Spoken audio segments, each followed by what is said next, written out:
From Hollywood, it's time now for Edmond O'Brien as...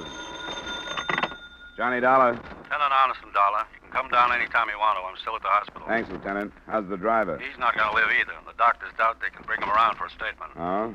What about the loss? Has the amount been figured out yet? Pretty close, almost $250,000. I don't suppose there's a chance, but was any of it marked or listed by serial number? Very little of it. You'd better come down. If the driver does regain consciousness, we may get something. If he doesn't, we'll be starting pretty much in the dark. I guess both of us have done that before. All right, Lieutenant Anderson. I'll be right down.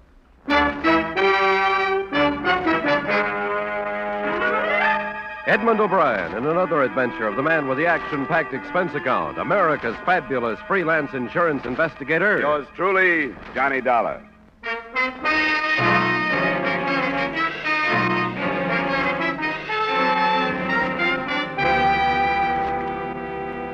Expense account submitted by Special Investigator Johnny Dollar to Home Office, Columbia All Risk Insurance Company, Hartford, Connecticut. The following is an accounting of expenditures during my investigation of the month-end raid matter. Expense account item 1, $108.25, airfare and incidentals between Hartford and Kansas City, Missouri, where I arrived some 7 hours after the company had advised me of the loss sustained by armed robbery by the Andover chain of department stores. The first details I received were sketchy. At the finish of a 4-day month-end sale, the armored truck that had picked up the receipts from 3 branch stores had been robbed. 1 guard had been killed at the scene. The driver, Carl Biller, was dying at 11:30 that night when I met Lieutenant Anderson in the hospital corridor. Dr. Surrey, report. I'm afraid I talked you into a wasted trip down here. Just saw the doc again. They're giving Biller less than an hour to live now. His wife just went into the room. He never came back at all, huh? No, I've been with him most of the time and had a man there when I wasn't.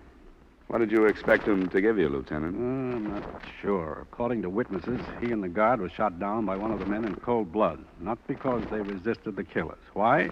To eliminate them, maybe. Why? Because the victims knew the killer, maybe, in spite of the masks they were wearing. That's what I hoped he'd tell me. That's the point. How about these witnesses? They any good? Good as most. The picture seems to have been 2 cars, both sedans.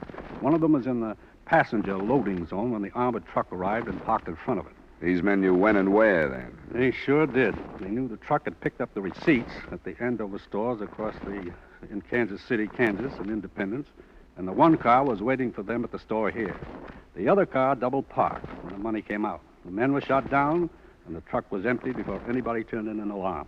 How about license numbers? Both on the stolen car list. Report. You can work any way you want, Dollar. 11. I won't get in your road. Thanks, Lieutenant. We're both aiming for the same thing, and I'm going to have my hands full. Robbery detail tells me their informers have hinted that a gang has been forming here in town for the last month or 2. I guess they were right. We're pulling in everybody we can. Maybe we can get some talk out of some of them. It'll be a slow process, but that's the way we work. I'll be in my... Oh, yes, Cole. Is he gone? There was nothing they could do. Well, that finishes that. This is Mr. Dollar, Sergeant Cole. All right. Sergeant Cole? Dollar's investigating for the insurance company. Yeah, but they're hurting, huh? I've seen them in better moods. Were you planning on talking to the widow tonight, Lieutenant? Follow up the possibility that he knew the killers? What kind of condition is she in, Cole? Hard to tell. She seemed to be standing up all right. I'd just as soon leave it to you tonight, Dollar. Cole and I want to get back to headquarters and see what we've pulled in. Sure, Lieutenant. Anything you say.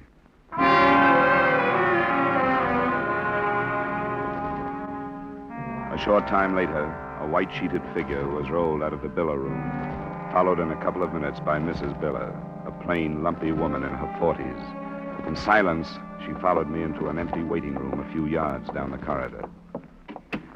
I want to go home. I've been here all day and I'm tired. I can certainly understand that, Mrs. Biller, and I won't keep you long. This may seem like a strange question under the circumstances, but do you think there could have been anything personal connected with your husband's death? Personal? We're looking for a valid reason for Mr. Biller and the other men being shot down the way they were. What are you talking about? Why wouldn't he get shot? It didn't surprise me. He was always with a lot of money, and I told him he'd get shot someday. There was no apparent reason, Mrs. Biller. They weren't given time to try to protect the money. They didn't draw their guns. Private guards work under orders to surrender as a rule, but they weren't given a chance. They were met on the sidewalk and killed without a word. I haven't been thinking about anything like that all day long. I've been wondering what would happen if he died. Now he has. And here I am with the house still not paid for and no money. I just have to face it. He's dead, and that's all there is to it. You'd want to help us find the man who killed him if you could, wouldn't you? How could I help you do that? He and the other man could have been killed because they knew the man who killed them. How could anything like that be? Why should Carl know anybody like that? We don't know that he did. We only wonder. And I read the papers. How could he know anybody when they were all wearing masks? That could mean that he knew them very well. Well enough to recognize them in spite of the masks. Don't you see what I mean, Mrs. Biller? I can't think. You couldn't expect me to think after a day like this has been. I don't know what to say. I'm all mixed up now. I understand, Mrs. Biller. I won't bother you any more tonight. What we want to know is if somebody who knew your husband and knew quite a lot about his job could have been responsible for his death and the robbery. We'll talk to you about it again. Maybe tomorrow.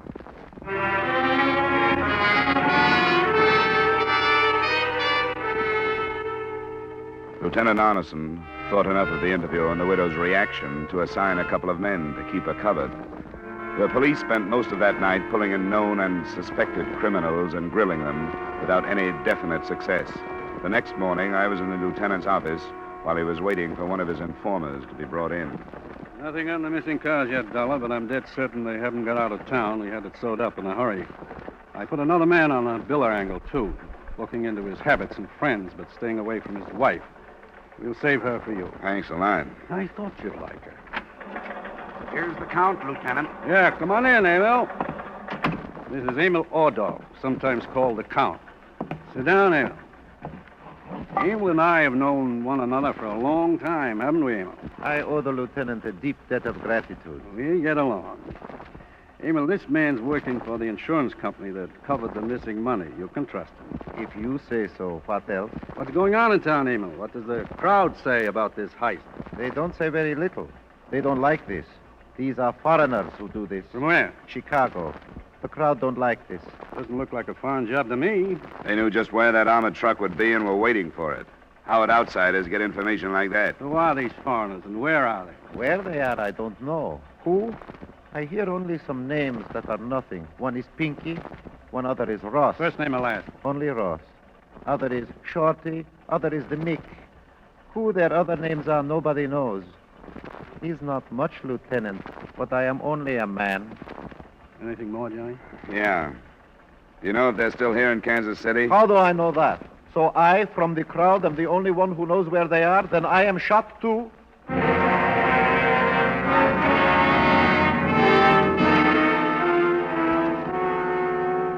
The lieutenant seemed to be fairly sure that the men and the money was still in town. All the escape routes had been covered by police armed with composite descriptions of more than 30 witnesses to the shooting. The information given us by the informer was almost worthless, but the first names and aliases were wired to Chicago for a search. And the officer working on the Biller angle came up with a development later that same afternoon. So I was armed with at least something definite when I went out to see the widow.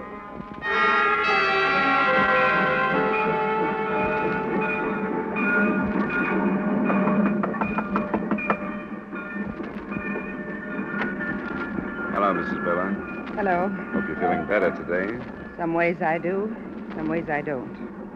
You can come in. Thank you. Mrs. Biller, I learned some things this afternoon that I hope you've been thinking about. What?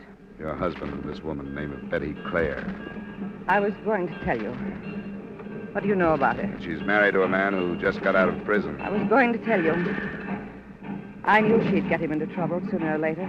I did all I could to get him away from her. Even wrote a letter to the bonding company that she was nobody to be hanging around somebody with Carl's work. He saw her after her husband was paroled? Oh, not so much, I guess. But the husband was away sometimes. I don't know. Guess Carl went to see her some then. You must have thought of her when I talked to you last night. I did. There's no use lying. Why didn't you mention her? I don't know. Maybe I was ashamed of having a husband some other woman could keep a hold on until she got him killed. And you think their association was one where he would have told her details about his job? Yes. Now, you'll admit that you think she had something to do with the robbery. Yes, because Carl didn't come home night before last. I don't know where he was. But he came here in the morning to change into his uniform, then he left. That was the morning he was killed.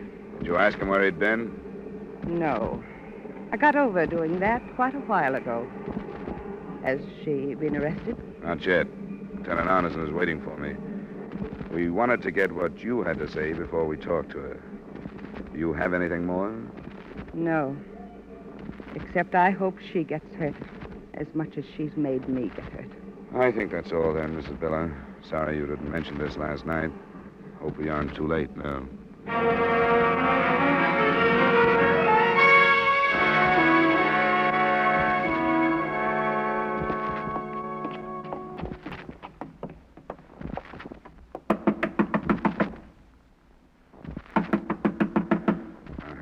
There's nobody here. You're in there. Open up. Spring lock. Huh? You've got the key. Let's get over to the side. You never know.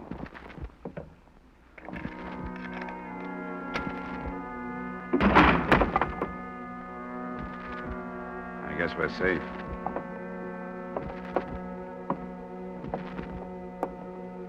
Pretty clear. She's been choked to death.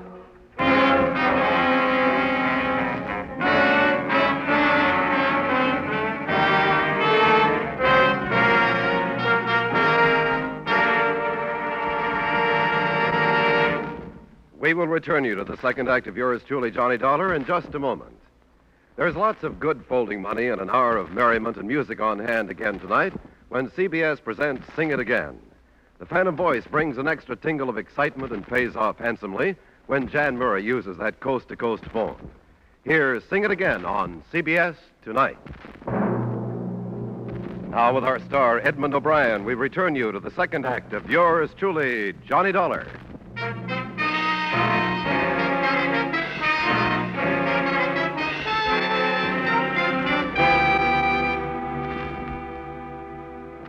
Betty Clare had been strangled, obviously by a pair of hands.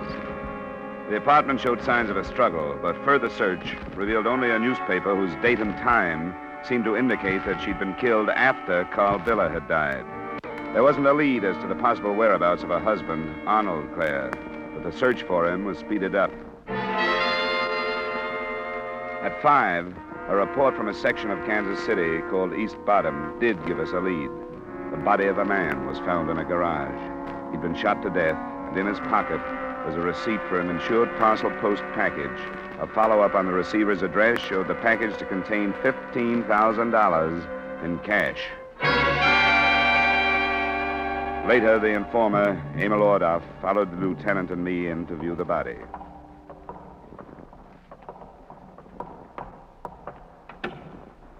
Okay, Charlie.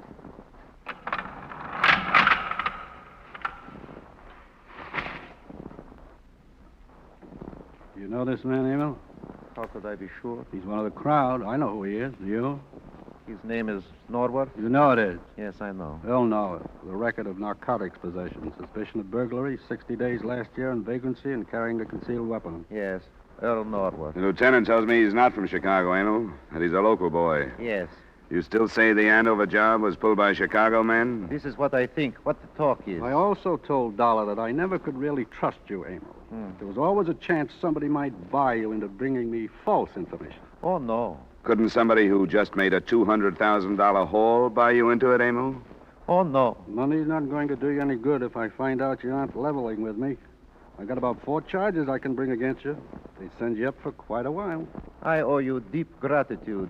I tried to find out more, so you let me go now. I'll give you the rest of the evening up to 10:30, Emil. One thing you don't have to find out. Norworth here sent 15 grand out of the city by mail. There's only one reason he'd do that. He was mixed up with the Andover job. Now get going. I'll pick you up later.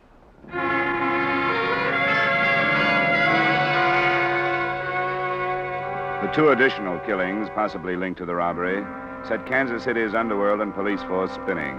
Every officer in town was put on duty until further notice. By 8, the tanks were filled with hoodlums, while the streets and hangouts were strangely empty and silent. At 9 o'clock, it seemed that things started to break. A known associate of Arnold Clare was picked up and brought to the lieutenant's office. Sure I know Arnold. I was in prison with him. I met his wife the other night, but I don't know anything about the Andover job. Where were you the morning it was pulled? Listen, I got alibis to prove I wasn't mixed up in nothing. What about Arnold Clare? As far as I know, he was going straight. That's what he told me, anyway. We've got Clare linked up pretty close. We know his wife was running around with the driver of that armored truck. That would give Clare access to the information he'd need. Well, I can't help what his wife was up to. He told me he was going straight. Said he was looking for a job. When did he say that? Last time I saw him, the other night when I met his wife. Tuesday it was. Tuesday night? Yeah. Robbery came off Wednesday morning. And you were with Clare and his wife Tuesday night. That's right. I tell you, I don't think he had nothing to do with it. How late were you with him? Oh, must have been 1:30, 2 in the morning. And Betty Clare was there all the time? That's right. Doesn't jive with Mrs. Biller's story, Lieutenant. Look, I'm telling the truth. I got no reason to lie. How about proof? Was anyone else there? Yeah, somebody else was there. We ordered some liquor sometime around midnight. The boy from the liquor store brought it up. I forgot the name of the place, but I can show you. Mrs. Biller said her husband was with Betty Clare the night before the robbery. That ain't true. Nobody was with her but Arnold and me. I'll take you to that liquor store. And she was killed yesterday, the day after Biller died. What? Who was killed? Are you sure Biller wasn't with you and Betty Clare and her husband? You telling me Betty Clare is dead? You know she is. Strangled. Now tell us why. Wait a minute. I didn't know anything about it. I swear I didn't. I'll tell you where Arnold is to prove I didn't know. What kind of proof is that? I didn't know. I swear I didn't. He didn't tell me. He said there was too much heat on from the Andover job. And he didn't have an alibi for the whole morning. He said he wanted to stay out of sight for a while. Sure. Make himself look innocent, I suppose. I don't care what you think. That's what he told me, and that's all. But if his wife has been killed, I don't want to have nothing more to do with him. That's a real double cross to get me mixed up in anything like that. I'm through with him. Where is he? There's a shack out by the edge of town near the river. I've been taking food to him. Let's get started. Lieutenant means you, Stone. Now, look, you ain't gonna make me go with you. Ain't it enough I tell you where he is? You're the first real live hunk of progress we've had. We want to hang on to you. Come on. He'll kill me if he gets a chance. We'll try and see that he doesn't get one. Lieutenant, Yes, Cole. bad news. They caught up with Emil Ordoff. He's dead? Yeah, the report just came in. Well, that's too bad. He was a good, honest story, and I'm going to miss him. Is it better stop, don't you think? The town is really hot. I can't remember it ever being this hot.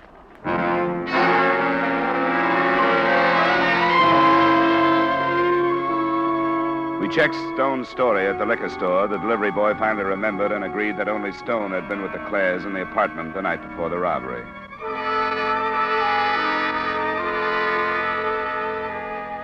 "20 minutes later, with headlights out, our car pulled up on a dirt road. The shack Stone pointed out was screened by a stand of willows on the riverbank. One small window showed some light from inside. Wait a minute. I ain't going in there. You can't make me. Come on. He'll kill me. No, he won't, Stone. Let's go. I tell you, he'll kill me. It's my case. I'll take it.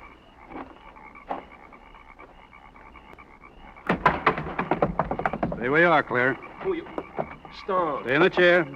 Lieutenant Anderson, homicide. Stone. You sold me out. Don't try it, Claire. You lied to me, Arnold. You lied to me. You didn't tell me about your wife. And you was getting me mixed up in a killing. Well, that don't set with me. And I called you my friend. Settle back, Claire. You want to check him for weapons, Johnny? Sure. Relax, Claire. You can't do yourself any good by making a play. Stand up. I won't make a play. There's a .38 in my left coat pocket. Uh-huh. You can sit down. Where do you want to start, Claire? I guess it don't make much difference, does it? Why'd you kill your wife? What makes you so sure all right. I killed her because I was trying to go straight this time. And she got mixed up in this Andover job. If I'd known about it before, I'd stopped it for sure, but I didn't find out until after it happened. How did you find out? One of the guys that got killed, the driver, Biller. His wife got me on the phone the night he died. She told me about Betty and her husband. You didn't know about it? No, I didn't know. This dame told me about it. All the years I was in prison.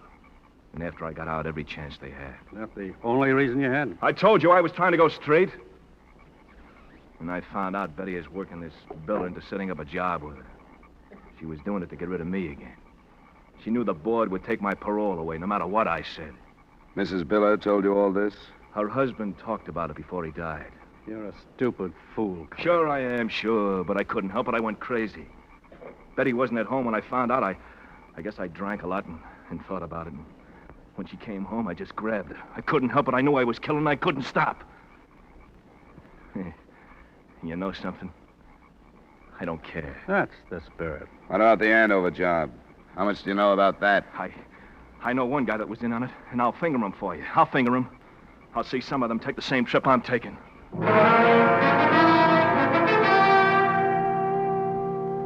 From the break Stone gave us, the case snowballed. The man Claire took us to led us to another, and he to another. It went that way until 4:30, when all that remained were the men from Chicago we'd heard of earlier. They were holed up in a house together, and one of them, Ross Degnan, had been the killer during the job. He'd killed for no reason, except that he'd been under the influence of narcotics. Dawn was just beginning to break when the stakeout was drawn around the house. Gotta move faster than I wanted to. One of the men who got here before we did says he heard a phone ringing in the house. They've been tipped, then. Probably. Sergeant Cole? Ready to go, Lieutenant? I think so. You cover me with a Thompson from the driveway, near the porch there. Yeah. You aren't forgetting those sawed-off shotguns, are you? Not going to get within range. Not me. We'll try to call them out from the street. Wait. Car starting. Where is it? The garage. It got into the garage. The garage! You men in the back! Cover the garage! Watch it. Here they come. Thompson, Cole, use it! Get the driver!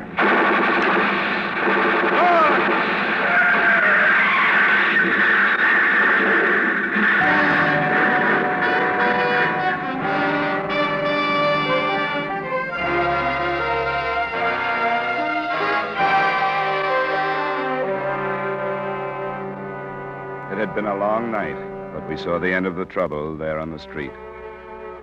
What the Chicago men had with them and stolen money brought the recovery up to within $2,000 of the original amount. Expense account item 2, $180. Miscellaneous item 3, same as item 1, transportation back to Hartford.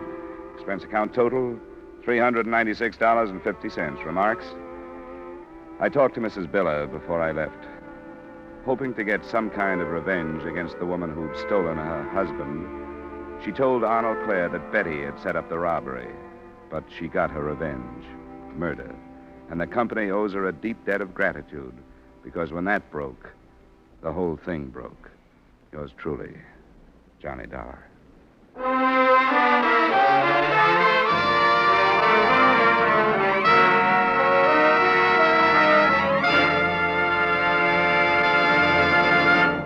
Yours truly, Johnny Dollar, stars Edmond O'Brien in the title role and is written by Gil Dodd with music by Wilbur Hatch. Edmond O'Brien's latest picture is a Paramount Pictures production, The Redhead and the Cowboy. Featured in tonight's cast were Herb Butterfield, Joe Duvall, Virginia Gregg, Edgar Barrier, Sidney Miller, and Peter Leeds. Yours truly, Johnny Dollar, is produced and directed by Jaime Del Valle. This is Dick Cutting inviting you to join us next week at this time when Edmond O'Brien returns as... Yours truly, Johnny Dollar.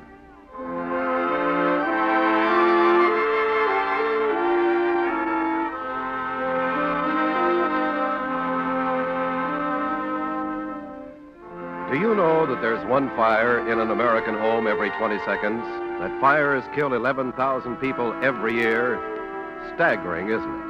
90% of fires in the home start through carelessness. Be careful with matches and keep them out of the reach of children. And if you're a careless smoker, don't smoke in bed or discard lighted cigarettes thoughtlessly. Don't gamble with fire. The odds are against you. Stay tuned now for 5 minutes of the latest news.